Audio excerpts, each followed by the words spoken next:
오늘 보실 말씀은 신약성경 302면에 갈라디아서 1장 1절부터 10절 말씀까지입니다. 신약성경 302면에 갈라디아서 1장 1절부터 10절 말씀까지를 제가 한 절 읽고 여러분들은 한 절 읽고 교독하며 읽도록 하겠습니다. 갈라디아서 1장 1절부터 10절입니다. 사람들에게서 난 것도 아니요 사람으로 말미암은 것도 아니요 오직 예수 그리스도와 그를 죽은 자 가운데서 살리신 하나님 아버지로 말미암아 사도된 바울은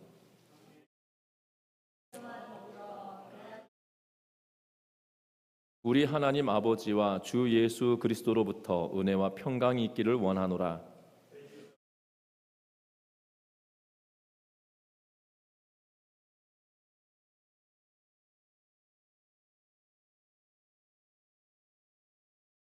영광이 그에게 세세토록 있을지어다. 아멘.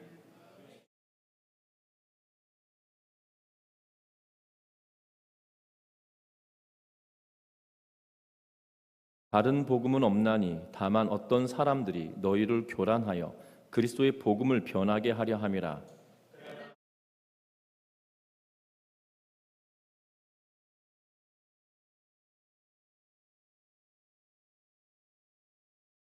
우리가 전에 말하였거니와 내가 지금 다시 말하노니 만일 누구든지 너희가 받은 것 외에 다른 복음을 전하면 저주를 받을지어다.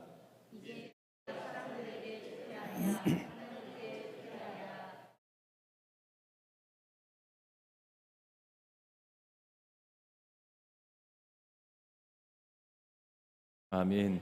우리 서로 인사 나누고 말씀 나눕니다. 사랑하고 축복합니다. 1990년경에 1990년대에 어떤 일이 있었냐면 중국의 문호가 개방되어짐으로 인하여서 중국의 1% 부자들은 모든 가전제품들 뿐만 아니라 가정용품 일체를 다 일본 물건으로 사용했다고 합니다. 심지어 물조차도 일본의 생수를 공수하여서 배달하여 마신다라는 그러한 이야기들이 있었습니다.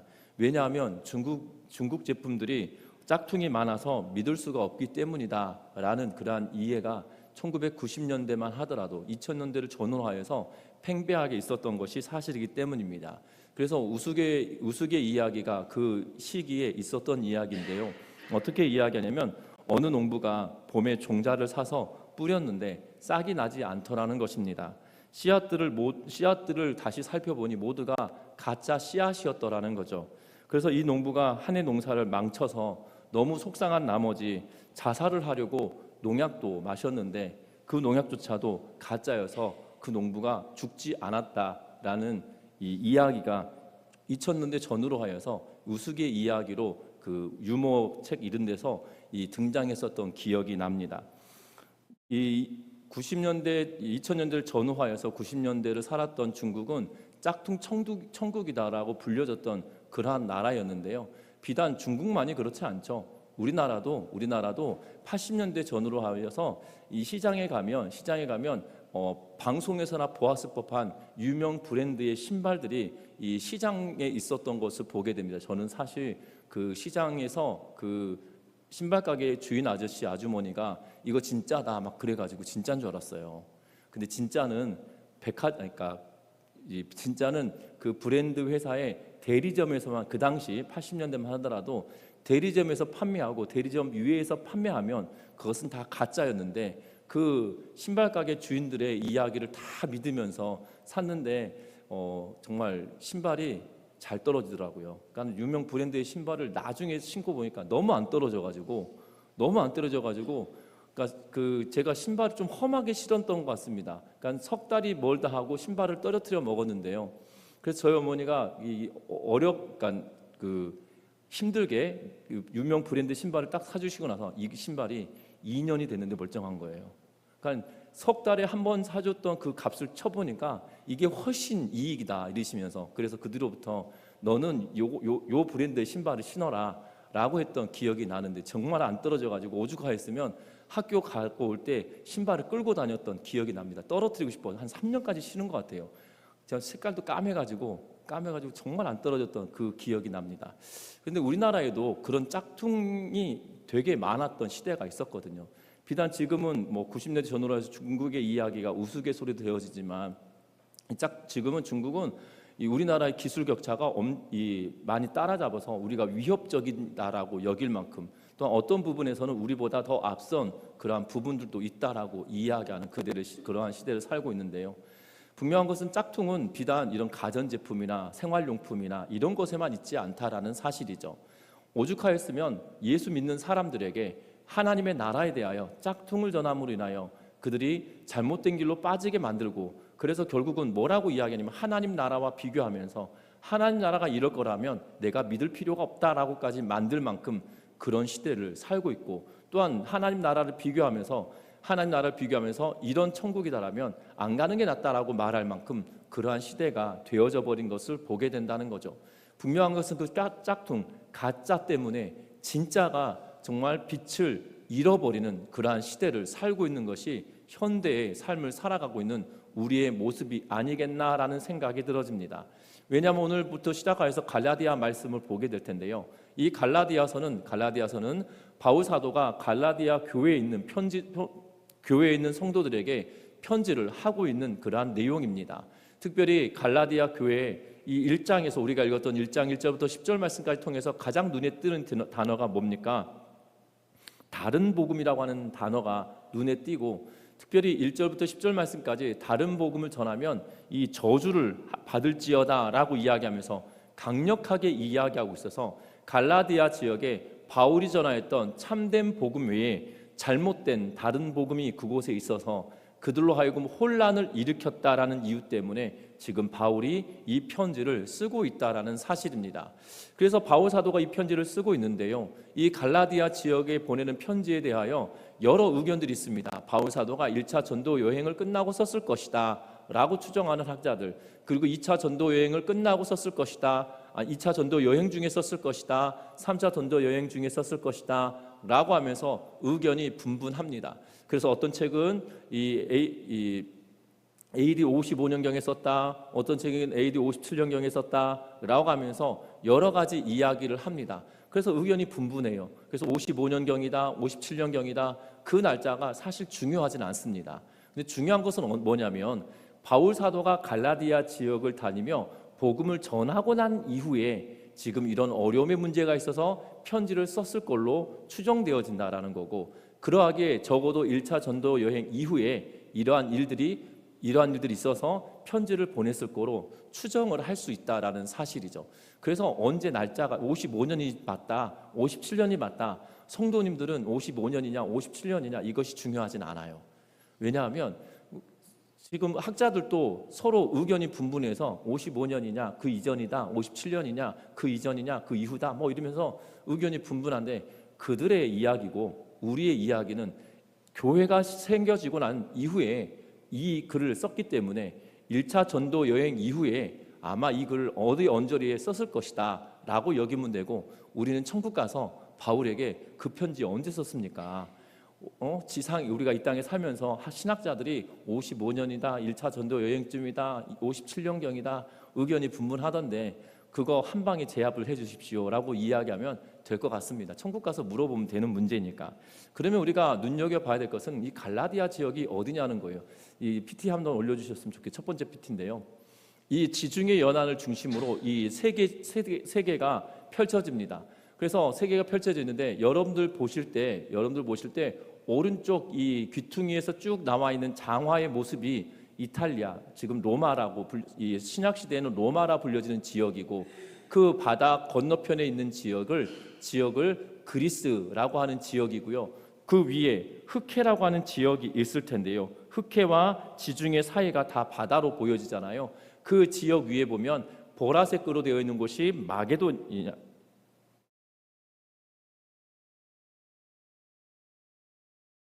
이 에게해라고 불려지는 곳이 있고, 에게 옆에 마게도냐라고 노란색 빛깔이 있는 지역이 있고요. 그리고 그 건너에서는 이 주황색 빛이 있는 곳이 아시아라고 하는 지역이 표시되어 있고, 그 뒤로 보면 갈라디아라고 하는 지역이 있습니다. 잘 안 보이시죠? 그래서 여러분들에게 좀 더 큰 화면을 보여드리겠습니다. 다음 페이지 보여주시면, 그 기퉁이 지금 에게해와 흑해 사이에 보면 이쪽 아시아 쪽에 있는 게 아시아라고 하고 크게 보여지시죠? 그리고 갈라디아라고 하는 지역이 이렇게 넓게 위아래로 넓게 분포되어져 있는 지역을 갈라디아라고 불렸다라고 추정을 합니다. 이것이 딱 맞다라고 말씀을 드릴 수가 없는 것이 그때 살았던 사람들이었고, 그때는 지도가 정확하게 측량되어져서 이 위도상 어디서부터 어디까지가 이거 맞다라고 말하기가 참 애매하기 때문에 아마 그때 문헌들을 통해서 보면 이 정도가 맞지 않겠나라고 추정을 할 뿐이라는 거죠. 세 번째 PT 보여주시면, 그래서 갈라디아 지역에 갈라디아서를 썼는데 북갈라디아 설이 있고 남갈라디아 설이 있는데, 이 편지를 이 북쪽 지역, 이 앞에서 보았던 것처럼 갈라디아 지역이 위아래로 넓게 분포되어져 있잖아요. 그래서 이 갈라디아 지역에 보냈던 편지가 이 남쪽에 있는 갈라디아 지역에 있는 교회들에게 보내는 편지다라고 하는 학자들이 있고, 북쪽 지역에 갈라디아서를 보냈다라고 이야기하는 설이 있는데, 그것은 중요하지 않은 것 같아요. 북쪽에 썼든 남쪽에 썼든 그것은 중요하지 않습니다. 왜냐하면 갈라디아 지역의 위아래 다 읽혀질 수도 있기 때문에, 왜냐하면 이 책이 한 곳에 딱 보내져서 그곳의 성도들만 읽는 것이 아니라는 거예요. 예를 들면 바울 사도가 전미동에 있는 전미중앙교회에만 편지를 쓴 것이 아니라 전주 지역에 있는 교회들, 갈라디아 교회들 이런 표현을 쓰면 갈라디아 지역에 있는 교회다라고 생각하면 돼요. 그러면 전주 지역에 있는 교회다라고 하면 어디 다 들어갑니까? 전주 안에, 그 행정구역의 전주 안에 있는 대부분의 교회들이 읽혀졌을 것이고요. 또 사람들은 그럴 거 아니겠습니까? 완주 우리결로 따져보면 삼례 지역에 있는 분들이 이 전미중앙교회에 바울이 보낸 편지가 왔대, 한번 우리도 빌려서 읽어볼까 하면서 읽을 수도 있는 거기 때문에 그런 우리가 상상을 할 수 있어서, 그래서 갈라디아 지역이 북쪽이다 남쪽이다 이런 것 때문에 우리는 논쟁할 필요가 없습니다. 그런데 혹여나 여러분들 이 방송 설교를 들으시다가 남갈라디아서, 북갈라디아설 이런 이야기를 하시면서 북쪽의 교회들에게 했다, 남쪽의 교회들에게 했다 이런 이야기를 들으면, 못 알아들으면 저 사람 잘못 가르쳤구나 라고 생각할 수 있기 때문에 이런 이야기들이 있다라고 여기고 넘어가시면 될 것 같아요. 그런데 오늘 중요한 것은, 오늘 이 가짜 복음, 다른 복음, 또한 유사 복음이라고 불려지는 이 복음 때문에 지금 갈라디아 교회가 참으로 어려움들을 당하고 있다라는 사실이죠. 현실을 살아가고 있는 우리들에게도 동일하다는 사실입니다. 현대는 우리가 이 연초에 재직회 세미나를 통하여서 이단에 관한 이 말씀들을 살펴보았었는데요. 단지 그것만 짧은 시간에 우리가 살펴보았기 때문에 깊이 있게 알아볼 수 없는 그런 아쉬움이 있었지만, 현대는 수많은 이단들이 너무나도 판치고 있는 그러한 시대를 살고 있을 뿐만 아니라 이것이 진짜이고 가짜인지도 헷갈릴 만큼 유사하게 그렇게 이 복음을 포장하고 있는, 그래서 결국 본인이 이 재림 예수다라고 이야기하는, 그것을 믿게 만드는 그러한 시대를 살고 있는데, 그러면 진짜 복음은 무엇인지 오늘 말씀을 통해서 살펴보고 그 말씀을 붙들고 살아내는 우리 전미중앙교회 온 성도님들 되시기를 주의 이름으로 부탁드립니다. 그러면 1절 말씀 같이 한번 읽어보겠습니다. 1절의 말씀입니다. 같이 읽습니다. 사람들에게서 난 것도 아니요 사람으로 말미암은 것도 아니요 오직 예수 그리스도와 그를 죽은 자 가운데서 살리신 하나님 아버지로 말미암아 사도된 바울은, 아멘. 오늘 성경에 보니까 바울 사도가 뭐라고 이야기하냐면 사람에게서 난 것이 아니다 라고 말해요. 다시 말하면 사람으로 인하여서 내가 사도된 것이 아니다 라고 말합니다. 또한 사람으로 말미암은 것도 아니다, 어떤 특정한 사람이 너 사도해라 라고 해서 내가 사도된 것도 아니다라고 이야기하고 있는 것을 보게 되죠. 바울은 그가 사도된 것은 예수 그리스도와 그를 죽은 자 가운데서 살리신 하나님 아버지께서 나를 사도가 되라라고, 사도로 불러주셨다라고 지금 이야기하고 있는 모습을 보게 됩니다. 사도라고 하는 직분 자체가 이렇습니다. 사도는 다른 것이 아니라 예수 그리스도로 인하여서 제자로 부름을 받거나 아니면 예수님과 함께 생활했던 사람들이거나 예수님께 직접 가르침을 받은 자들, 그들을 두고 사도다라고 칭하고 있는 것을 보게 되죠. 그래서 예수님께 직접 가르침을 받았던 인물들, 그들을 두고 사도라고 하는데, 바울은 예수 그리스도로 인하여서 직접 가르침을 받았다라고 말하기가 애매합니다. 그런데 뭐라고 이야기하냐면, 예수 그리스도를 친히 그가 보시고 예수 그리스도를 만나고 다메섹으로 가는 도중에 예수 그리스도를 만나고 그가 예수께서 그로 하여금 이방인에게 선교하도록 그를 부르셨기에, 예수께서 직접 부르셨기에 그를 사도다라고 말하고 있는 모습을 보게 되죠. 분명한 것은 사도가 된 이유는 교회들, 사람들에 의하여서 너 사도해라 라고 된 것이 아니라 특정한 인물들, 예를 들자면 베드로가, 야고보가, 아니면 다른 예수님의 제자들, 12명의 제자들 가운데 한 명이 바로 너에게 사도가 되라 라고 말했다라면 그것은 그 사람이 준 권위이지, 이 지금 바울에게 있어서만큼은 사람이 준 것이 아니라 바로 하나님께서, 예수께서 나에게 친히 주신 직분이다라고 말하고 있는 그러한 모습을 보게 됩니다. 바울이 이렇게 이야기하고 있는 이유는 바로 바울이 가르쳤던 복음에 대하여 지금 다른 복음이 들어와 혼란하게 만들고, 그러므로 인하여서 바울 사도가 가르쳤던 것이 잘못됐다라고 이야기할 뿐만 아니라, 그것뿐만 아니라 바울이 가르쳤던 것이 잘못되었기에 바울이 잘못된 사람이다라고 지금 이야기하고 있는 그러한 상황이 갈라디아 지역에 있던 교회들 가운데 생겨나기 시작했고, 사도권에 대하여 부정하는 일들이 벌어지기 시작했다라는 사실이에요. 그러하기 때문에 바울이 지금 말하고 있는 이유는 사람들에 의하여서 내가 사도된 것도 아니고, 특정한 사람에 의하여서 내가 사도된 것도 아니고, 예수 그리스도와 그를 죽은 자 가운데서 살리신 하나님 아버지로 말미암아 내가 사도되었다라고 이야기하면서, 그가 사도된 권위가 예수 그리스도와 하나님 아버지로부터 나온 것임을 이야기하고 있는 그러한 모습을 보게 된다는 겁니다. 중요한 것입니다. 왜 중요하냐면 사도들이 전한 복음이 바로 참된 복음이기 때문이에요. 앞에서도 말씀드렸지만 사도는 예수 그리스도의 제자들, 그리스도 또한 예수 그리스도로 말미암아 가르침을 받은 자들, 또한 예수 그리스도로 인하여 파송을 받은 자들, 바로 그들을 사도다라고 칭하는데, 바로 예수 그리스도의 가르침을 직접 받고 또한 가르침을 받고 파송되어진 사람, 그 사람을 사도라고 해야 했기 때문에 지금 그 사도들이 전한 복음은 무슨 복음인 거예요? 우리 속된 말로 하면 원조잖아요. 속된 말로 하면 원조인 것이거든요. 그런데 원조임에도 불구하고 다른 집이 내가 원조다라고 하면서 말을 하고 있는 상황에 대해서 진짜 원조집이 참 애매한 상황이 되어져 있는 그런 모양으로 되어졌다는 거죠.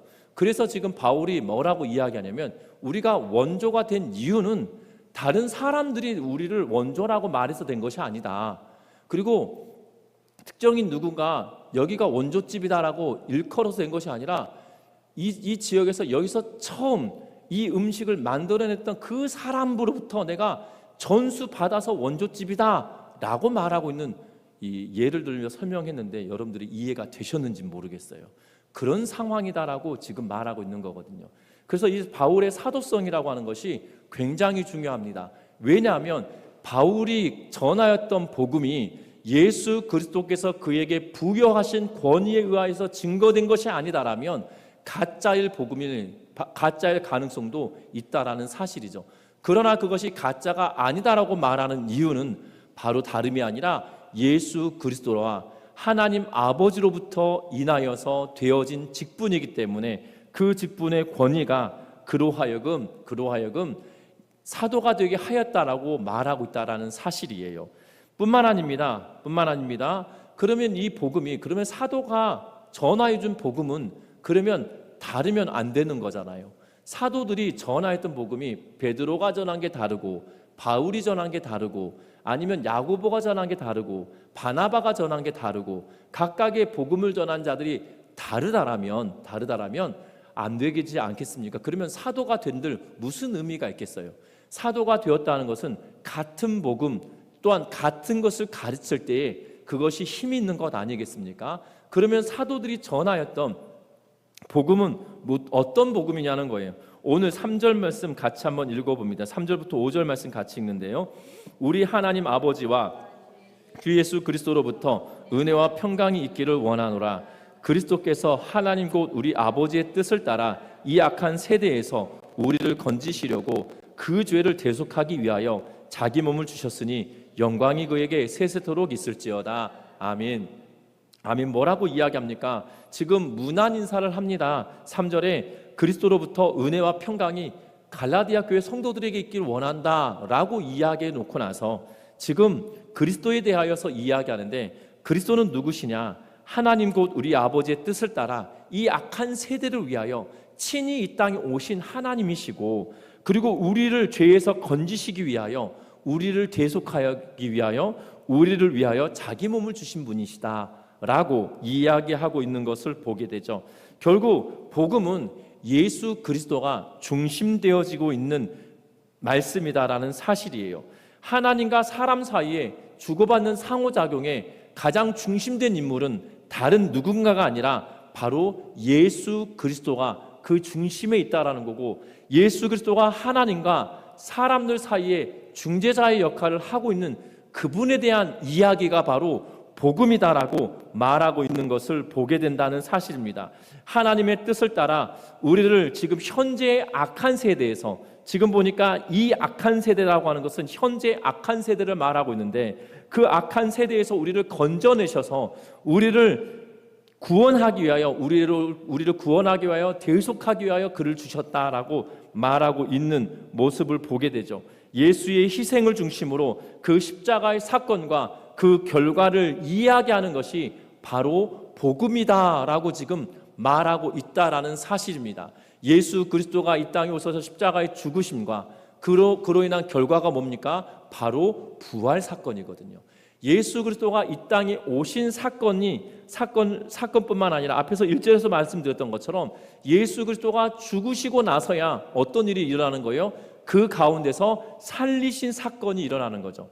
예수께서 죽지 않으셨으면 살아날 이유가 없습니다. 살아야 사는 것이 있어야 죽는 것이 있고, 죽는 것이 있어야 다시 살아나는 것이 가능한 것처럼 예수께서 죽으시고, 예수께서 그 죽으심의 결과로 되어진 일들이 뭡니까? 우리를 구속하시고 그가 부활하신 사건이 뒤따라온다는 거죠. 바로 예수의 죽으심과 부활하심이 바로 복음의 핵심이고 중심이다라고 이야기하고 있는 그러한 모습을 보게 됩니다. 왜 예수 그리스도께서 십자가의 죽으심이 왜 중요한 것일까요? 그 예수의 십자가의 죽으심은 바로 성경이 말씀하신 대로 응하심이기 때문이에요. 나무에 달린 자는 다 저주받았다라고 모세오경을 통하여 우리에게 전하여 준 그 말씀이 결국 우리의 저주를 받아 나무에 매달린 자가 되었고, 그 나무에 매달린 그 자체가 이미 예언된 말씀을 통하여 우리에게 증거되어졌기 때문이라는 사실이에요. 중요한 것은 그 예수님의 죽으심은 그냥 하나님께서 우리에게 보내셔서 얘 죽으라고 그래라 라고 그냥 그 즉시 말씀하신 게 아니라, 지금 그 이전 모세 때부터 시작한다면 기원전 15세기부터 시작하여서 쓰여진 글들이 지금 1세기에 와서, 다시 말해 예수님 탄생까지 하면 1500년이라고 하는 시간 동안, 그 중에 400년을 뺀다고 하면, 이 중간기 400년을 뺀다고 하면 이 1100년 동안 예수 그리스도를 나타내기 위하여 끊임없이 모세와 선지자들 통하여 끊임없이 약속되어지고, 그분이 이 땅에 오시면 어떤 일을 행하실 것이냐에 대하여 끊임없이 말씀해 놓은 예언된 말씀을 고스란히 다 이루신 분이 바로 예수 그리스도시라는 사실이에요. 그래서 이 예수 그리스도의 죽으심은 그냥 하나님이 2000년 전에 예수 내가 보냈다, 예수 그 죽인다, 그리고 예수 믿어라 그렇게 말씀하신 것이 아니라 1100년이라고 하는 시간 동안 모세부터 시작하여서 수많은 선지자들이 메시아가 이 땅에 오실 것이다, 기름 부음 받은 자가 이 땅에 오실 것이다, 그분이 이 땅에 오시는데 어떤 모습으로 오실 것이냐, 그의 생애를 다 구약의 말씀을 통하여 예언하시고 그 예언된 말씀대로 친히 그분이 그 일들을 행하시고 계시다는 사실이에요.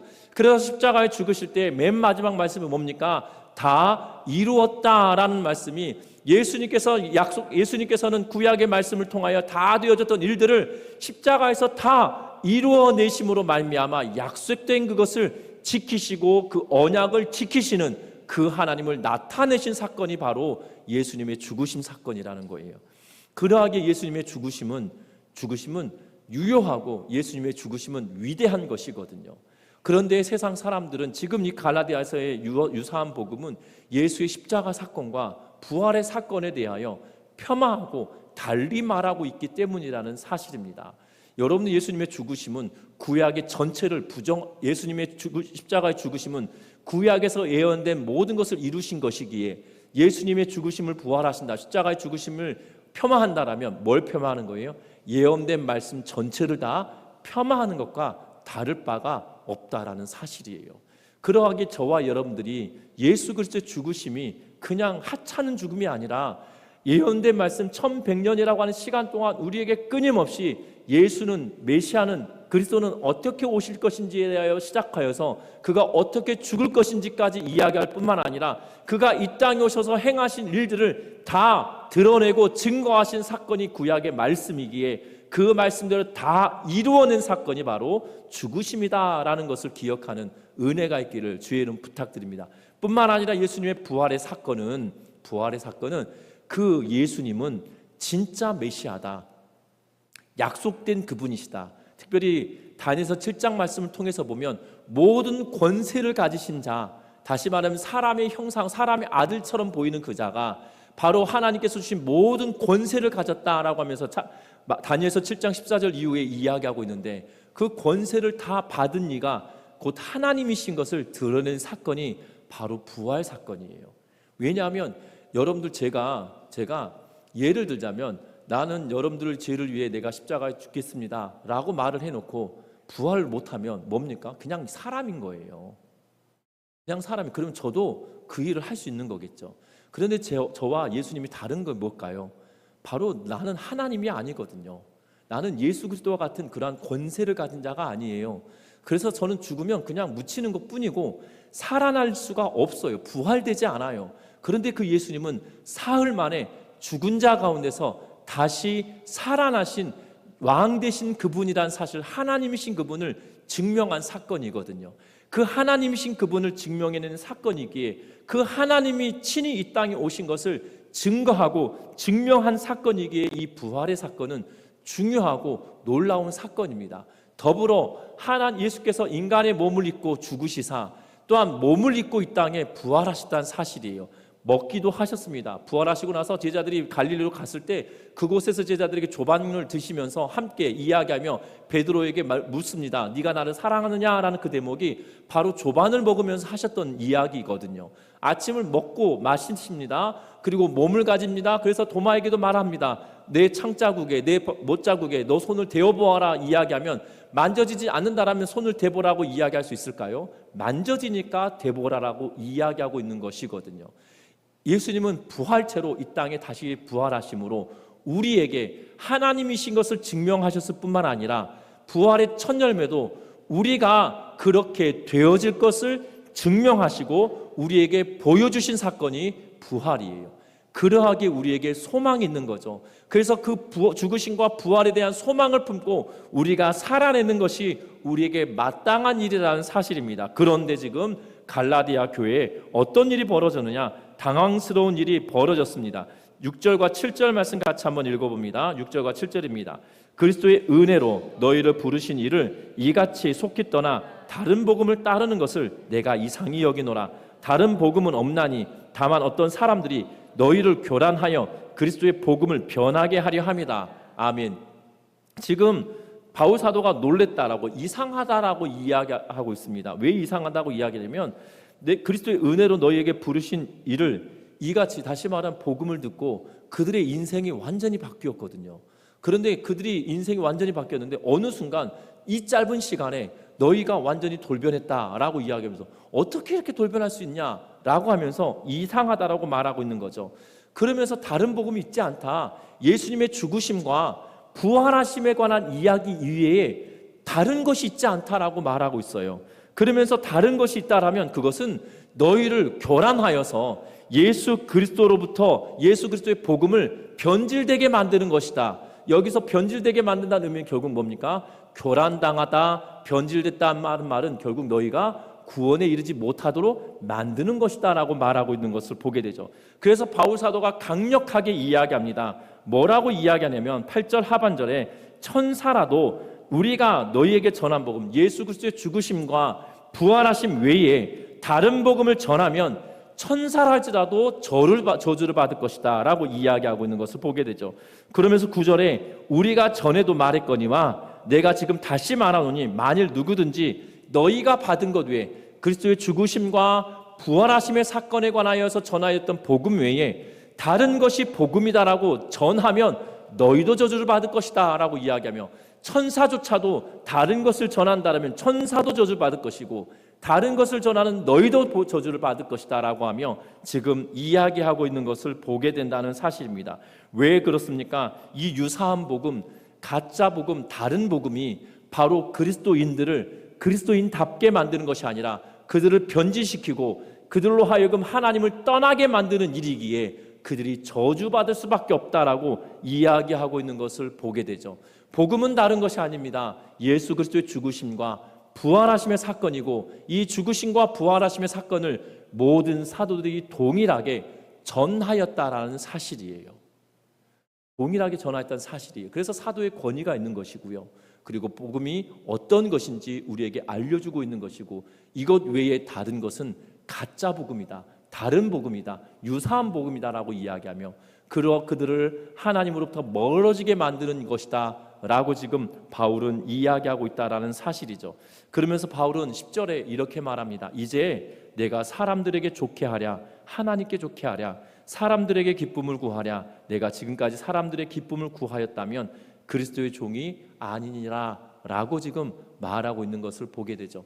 여러분들, 바울 사도가 사람들을 기쁘게 할 거였다라면 바울은 복음을 전하지 않고 그리스도인들을 여전히 핍박하는 자리에 서 있었으면 되는 거예요. 그렇지 않겠습니까? 예수가 잘못됐다라고, 예수의 죽으심과 부활하심에 대하여 유사하게 말하며 죽으심과 부활하심의 사건을 깨트리고 있는 것을 유사복음이다라고 이야기하고 있거든요. 지금 바울이 핍박했던, 그리스도인들을 핍박했던 이유가 뭡니까? 예수의 죽으심과 부활하심을 믿는 자들이 이 유대교에 반대되는, 다시 말하면 이 유대교에 이단하다라고 여겨질 만큼 여겨졌기 때문에 종교적인 열심으로 그리스도인들을 잡아서 죽이기도 하고 그들을 잡아서 옥에 투옥시키기도 하였던 인물이거든요. 그러면 여러분들, 지금 유사한 복음을 전하였던 것과 과거 예수를 알기 전 바울의 모습과 다를 바가 있을까요, 없을까요? 다를 바가 없거든요. 그러면 바울의 입장에서는 내가 사람을 좋게 하고 사람을 기쁘게 할 거였다라면 내가 그리스도의 종이 될 필요가 없었음을 이야기하고 있죠. 그 길을 걸었더라면 바울이 고린도서 11장에 보면 모진 인생을 살거든요. 고린도서 11장에 보면 그가 당하였던 어려움들을 말합니다. 40대에 한 대 감한 매를 몇 번을 맞았고 배가 파선했고 내가 두들겨 맞기도 하였고 또한 동족의 핍박과 이방인의 핍박을 당하였고 도적의 어려움을 당하였고 하면서 배가 몇 번 파선했고 이런 이야기들을 고린도서 11장에 아주 구구절절하게 써놓고 있는 모습을 보게 되어져요. 그 인생을 안 살아도 되거든요. 여러분들, 세상 사람들 말하는 대로 꽃길을 걷는 게 나을까요? 꽃길 아닌 험악한 길을 걷는 게 나을까요? 지금 바울은 내가 꽃길을 걸을 수 있었음에도 불구하고 그 길을 걸었지 않았던 이유는 바로 하나님을 기쁘시게 하기 위한 예수의 죽으심과 부활하심을 전하는 것에 내 모든 것을 내어 맡겼기 때문이다라고 지금 말하고 있다는 거죠. 그렇기 때문에 이것이 진짜야 라고, 그리고 너희가 들었던 그 복음이 진짜다라고 지금 바울은 이야기하고 있다는 사실입니다. 우리는 어떠한 복음을 듣고 어떠한 복음을 붙들고 살아가고 계십니까? 예수 그리스도를 진심으로 바라고 살아가고 계십니까? 예수 그리스도의 죽으심과 부활하심이 나와 전혀 상관없는 것처럼 예수님의 부활을 이야기하면 구닥다리 이야기를 하고 있네, 예수님의 죽으심을 이야기하면 구닥다리 이야기를 하고 있네, 그렇게 여겨지지 않습니까? 분명한 것은 저와 여러분들이 이 예수의 죽으심과 부활하심의 그 복음의 사건이 지금 현재 나에게 그 아무런 감흥을 주지 않는다라면 어찌 보면 우리는 유사한 복음에 스스로가 빠져 있을 수 있다라는 사실들을 기억하며 다시금 예수 그리스도의 죽으심과 부활하심이 우리의 심장을 뛰게 하는 그러한 은혜가 있기를 주의 이름으로 부탁드립니다. 그래서 우리가 예수 그리스도의 죽으심과 부활하심을 생각할 때마다 우리가 가슴이 저미며 예수 그리스도 사랑 때문에 내가 가슴이 뛰며 예수 그리스도의 사랑 때문에 내가 다시금 그 하나님의 은혜를 사모하며 나아가는 그 자리로 갈 수 있는 우리의 삶이 되어주시기를 주의 이름으로 부탁드립니다. 말씀을 맺으려고 합니다. 참된 복음에는 하나님의 역사하심이 있기 때문에, 참된 복음에는 하나님의 은혜가 있기 때문에, 참된 복음에는 하나님의 사랑이 있기 때문에 우리의 가슴을 뛰게 하고 우리의 심장을 뛰게 하고 우리로 하여금 가슴을 저미게 만든다는 사실이죠. 저와 여러분들이 다시 한번 그 사랑으로, 이 복음으로 다시 한번 그 은혜가 회복되고 우리가 살아있음을 다시 한번 느끼며 누리며 살아가는 우리 전미중학교의 모든 성도님들 되시기를 주의 이름으로 부탁드립니다. 기도합니다.